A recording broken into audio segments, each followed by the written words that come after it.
The Pear Tree and the Seasons of Life. There was once a man who had 4 young sons. Wanting to teach them about the dangers of judging things too rapidly, he decided to send each of them on a journey, one after the other, to a distant pear tree.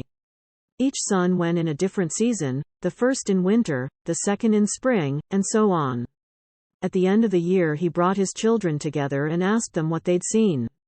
The son who'd traveled in winter described a gnarled, twisted, and barren tree that stood stark and ugly against the land. The son who went in spring disagreed. No, he said, the tree seemed full of hope and promise, with green buds along its branches.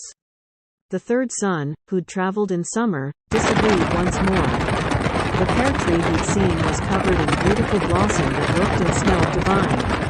Finally, the last son, who'd made the journey in fall, disagreed again, describing a tree laden with sweet and delicious pears that tasted better than any he'd eaten before. When each son had spoken, the father said they were all correct, because they'd only seen but one season of the pear tree's life.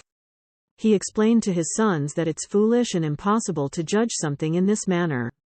The essence of something, whether it's a tree or their fellow man, can only be measured as a whole, at the end of the year, having seen it in its fullness. To make your judgment in winter is to miss the promise of spring, the beauty of summer, and the fruit in fall. Moral of the story: refuse to judge yourself, life, or other people based upon a single mistake or challenging time. Refuse to let the pain of one season destroy the joy of those to come. 7. The Baker and